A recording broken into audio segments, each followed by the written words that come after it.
علیک یا رسول اللہ، الصلاۃ والسلام علیک یا حبیب اللہ، وعلی آلک واصحابک یا رسول اللہ، نویت سنت الاعتکاف۔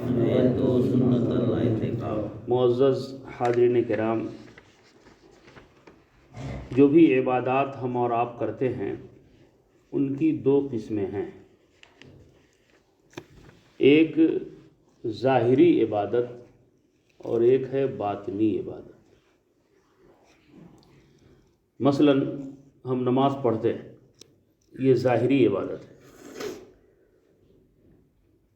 آپ کی نماز پڑھنے کی جو حیت ہوتی ہے وہ دیکھ کر کے لوگ سمجھ جائیں گے کہ آپ عبادت کر رہے ہیں۔ رکوع کرنا، سجدہ کرنا، قیام کرنا، جلسہ کرنا، قومہ میں رہنا، قاعدہ کرنا، تو یہ آپ کی حیت بتا رہی ہے کہ آپ کیا کر رہے ہیں؟ نماز پڑھ رہے ہیں۔ اسی طریقے سے آپ حج کرتے ہیں، آپ کا احرام باندھنا، کعبہ شریف کا طواف کرنا، صفا اور مروہ کی سعی کرنا، منی و مزدلفہ جانا، آپ کی یہ حیت بتا رہی ہے کہ آپ عبادت کر رہے ہیں۔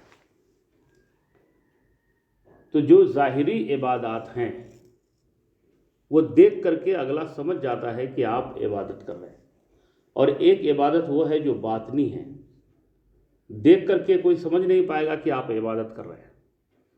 ان باطنی عبادت میں کیا ہے؟ روزہ ہے۔ روزہ کیا ہے؟ باطنی عبادت ہے۔ آپ کے بغل میں بیٹھا ہوا انسان وہ روزے سے ہے یا نہیں آپ نہیں بتا سکتے۔ روزہ وہ عبادت ہے کہ رکھنے والا بندہ جانتا ہے کہ ہم روزہ رکھ رہے ہیں، اور اس کا پروردگار جانتا ہے کہ میرا یہ بندہ روزہ رکھے ہوا ہے نا؟ تو یہ باطنی عبادت ہے۔ اور باطنی عبادت کا ثواب جو ہے، ظاہری عبادت کا ثواب کیا ہے اور باطنی عبادت کا ثواب کیا ہے وہ بھی دیکھیں۔ ظاہری عبادت مثلا آپ نماز پڑھتے ہیں، اس کا ثواب کیا ہے؟ اللہ تبارک و تعالی جنت عطا فرمائے گا۔ حج کرتے ہیں، اللہ تبارک و تعالی جنت عطا فرمائے گا۔ لیکن باطنی عبادت جو ہے روزہ، تو روزہ کا اجر کیا ہے؟ حدیث قدسی ہے، پیارے نبی صلی اللہ تعالیٰ علیہ وسلم نے ارشاد فرمایا کہ رب تبارک و تعالیٰ کا ارشاد ہے کہ اللہ تبارک و تعالیٰ فرماتا ہے کہ روزہ میرے لیے ہے اور اس کی جزا میں خود بن جاتا ہوں۔ یعنی نماز پڑھنے والا نماز پڑھتا ہے تو اسے جنت ملتی ہے، حج کرنے والا حج کرتا ہے اسے جنت ملتی ہے، قربانی کرنے والا قربانی کرتا ہے اس کو جنت ملتی ہے۔ لیکن روزہ رکھنے والا بندہ مومن جب روزہ رکھتا ہے تو اسے خالق جنت مل جاتا ہے، مالک جنت مل جاتا ہے نا؟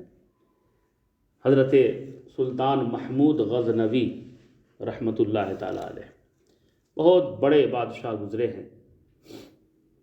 آپ نے ایک مرتبہ اعلان فرما دیا اپنے دربار میں کہ کل میں اپنے دربار میں ہر قسم کے مال و متاع، ہر قسم کی دولت کی ڈھیر انبار لگا دوں گا، اور جو شخص جس چیز پہ ہاتھ رکھ دے گا وہ چیز اس کی ہو جائے گی۔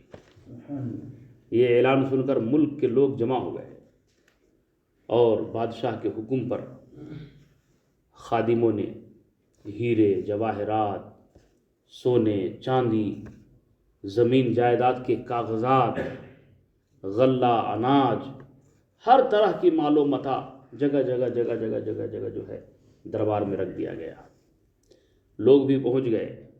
اعلان ہوا کہ اب اس وقت سے لے کے اس وقت تک جس مال پہ جو لوگ ہاتھ رکھ دیں گے وہ مال اس کا ہو جائے گا۔ لوگ دوڑ پڑے رکھنے کے لیے۔ کوئی ہیرے کے ڈھیر پہ ہاتھ رکھ رہا ہے، ہیرا اس کا ہوا، بادشاہ کا حکم۔ کوئی جواہرات پہ، کوئی لال و گوہر پہ، کوئی موتی پر، کوئی سونے چاندی کے ڈھیر پر، اور کچھ لوگ وہ تھے جن کو زمین جائیداد چاہیے تھی تو وہ زمین کے پیپروں پہ ہاتھ رکھ رہا ہے، کوئی غلہ، کوئی اناج۔ سب اپنے اپنی پسند کی چیزوں کو پسند کر رہا ہے، ہاتھ رکھ رہا ہے. اب ظاہر سی بات ہے، بادشاہ کا اعلان تھا، جس چیز پہ جس کا ہاتھ پڑ جائے گا وہ چیز اس کی ہو جائے گی. بادشاہ کے دربار میں بالکل ڈھیر لگے ہوئے ہیں، لوگ بھیڑ لگائے ہوئے ہیں. بادشاہ بھی خوشی سے گھوم رہا ہے، چاروں طرف لوگوں کو دیکھ رہا ہے، خوش ہو رہا ہے کہ ہمارے حکم کی تعمیل ہو رہی ہے. تھوڑی دیر بادشاہ گھومتا رہا. اس کے بعد بادشاہ کہتا ہے، میرا چہیتا غلام نظر نہیں آ رہا ہے. سلطان محمود غزنوی کے بہت ہی چہیتے وزیر تھے. کون؟ ایاز. تو انہوں نے کہا کہ میرا چہیتا نظر نہیں آ رہا ہے، میرا وہ عزیز کہاں ہے؟ اس نے کسی چیز پہ ہاتھ نہیں رکھی. پیچھے سے آواز آتی، حضور میں حاضر ہوں. کہا تو نے ہاتھ رکھا نہیں، میرا اعلان تو نے سنا نہیں. کہا سنا تو ہوں. تو پھر ہاتھ تو رکھنا چاہیے تھا. کیا کسی چیز کی تجھے ضرورت نہیں ہے؟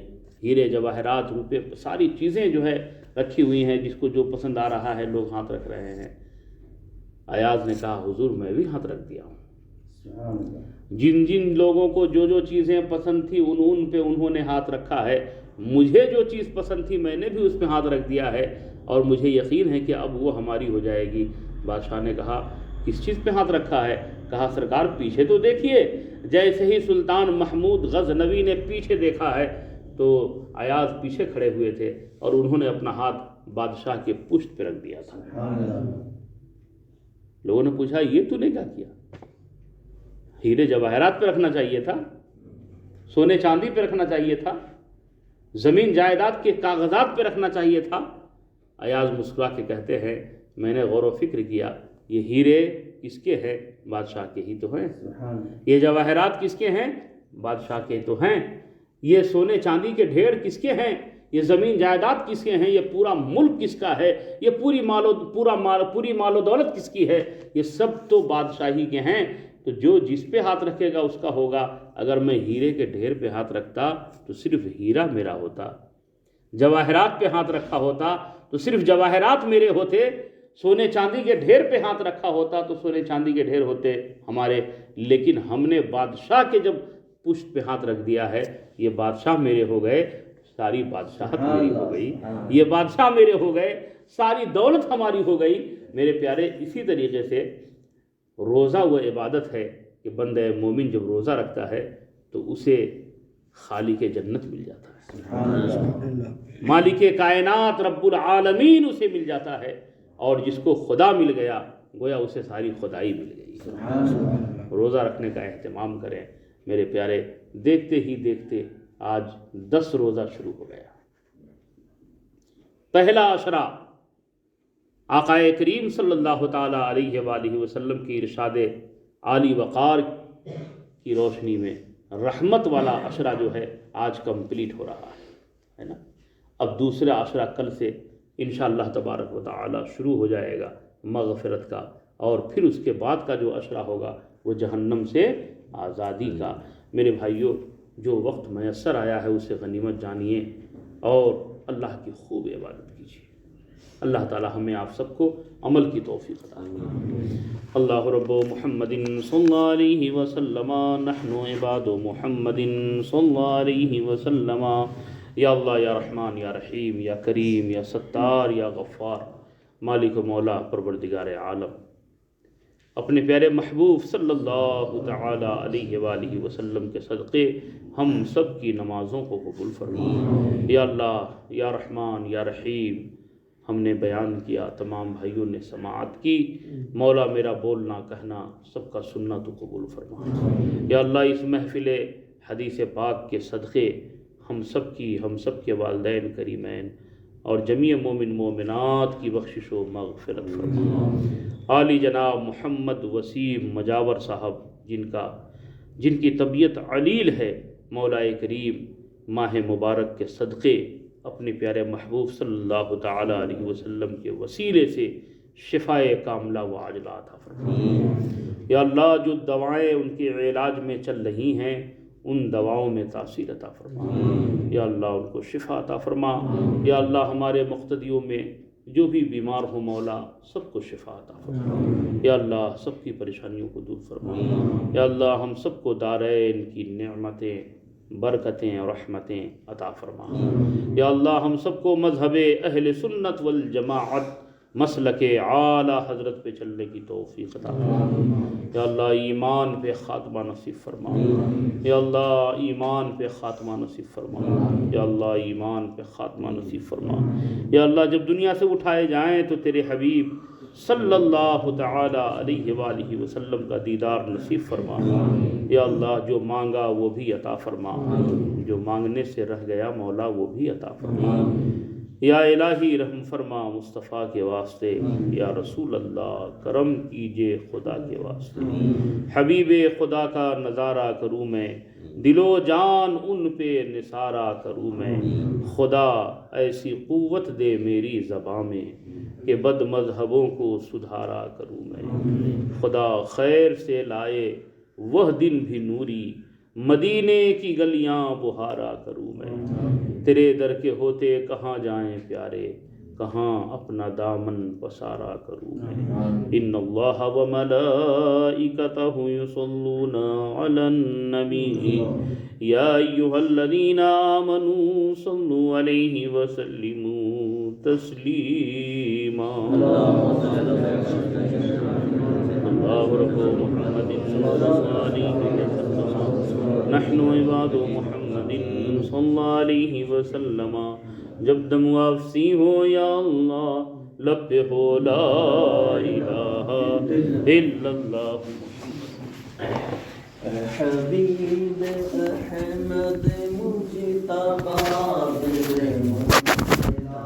کا سلام لو، جو وفا کی راہ میں کھو گیا اس غم شدہ کا سلام لو۔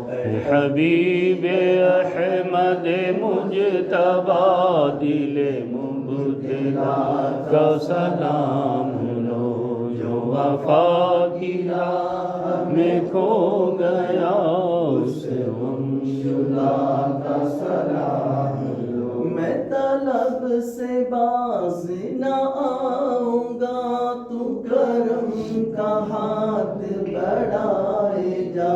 میں طلب سے باز نہ آؤں گا، تو کرم کا ہاتھ بڑھائے جا، تو کرم کا ہاتھ بڑھائے جا۔ جو تیرے کرم سے ہے آشنا، جو تیرے کرم سے ہے آشنا، اس آشنا کا سلام لو۔ اے حبیب احمد مجتبی دل مبتلا کا سلام لو، جو وفا کی راہ میں کھو گیا اس غم شدہ کا سلام لو۔ وہ حسین جس نے چھڑک کے خون چمن وفا کو ہرا کیا، وہ حسین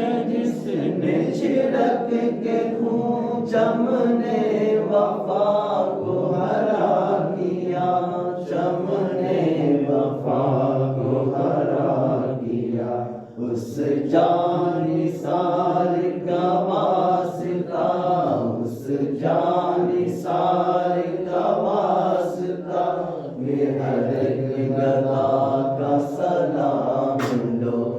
اے حبیب احمد مجتبی دل مبتلا کا سلام لو، جو وفا کی راہ میں کھو گیا اس گم شدہ کا سلام۔ میری حاضری ہو مدینے میں، ملے لطف مجھ کو بھی جینے میں۔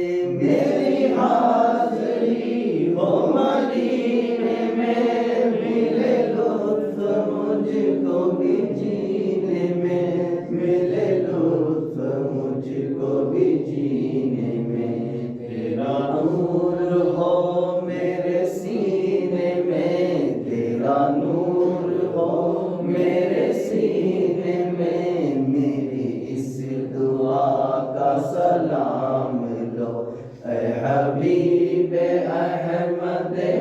مجتبا دل مبتلا کا سلام لو، جو وفا کی راہ میں کھو گیا اس گم شدہ کا سلام لو۔ الصلاۃ والسلام علیک یا رسول اللہ، الصلاۃ والسلام علیک یا حبیب اللہ، وعلی آلک وصحابک یا رسول اللہ، صلی اللہ تعالی علیہ وآلہ وسلم۔ یا اللہ یا رحمان یا رحیم، تیرے پیارے حبیب صلی اللہ تعالی علیہ وآلہ وسلم کی بارگاہ نور میں ہم سب نے مل کر ہدیہ درود و سلام پیش کیا، مولا اسے قبول فرما۔ یا اللہ اسے ہم سب کے لیے، ہم سب کے والدین کریمین اور جمیع مومن مومنات کے لیے اسے ذریعہ نجات بنا۔ یا اللہ مدینہ پاک پہنچ کر تیرے محبوب صلی اللہ تعالی علیہ وآلہ وسلم کے سنہری جالیوں کے قریب حاضر ہو کر ہدیہ درود و سلام کا تحفہ بھیجنے کی سعادت بار بار نصیب فرما۔ یا اللہ ایمان پہ ہم سب کا خاتمہ نصیب فرما۔ ان اللہ و ملائکتہ یصلون علی النبی یا ایھا الذین آمنوا صلوا علیہ وسلموا تسلیما۔ اللہ رب محمد صلی اللہ علیہ وسلم، نحن عباد محمد صلی اللہ علیہ وسلم۔ جب دم واپسی ہو یا اللہ، لب پہ ہو لا الہ الا اللہ محمد صلی اللہ علیہ وسلم، نحن عباد محمد صلی اللہ علیہ وسلم، اللہ رب محمد صلی اللہ علیہ وسلم، نحن عباد محمد صلی اللہ علیہ وسلم، اللہ رب محمد صلی اللہ علیہ وسلم، نحن عباد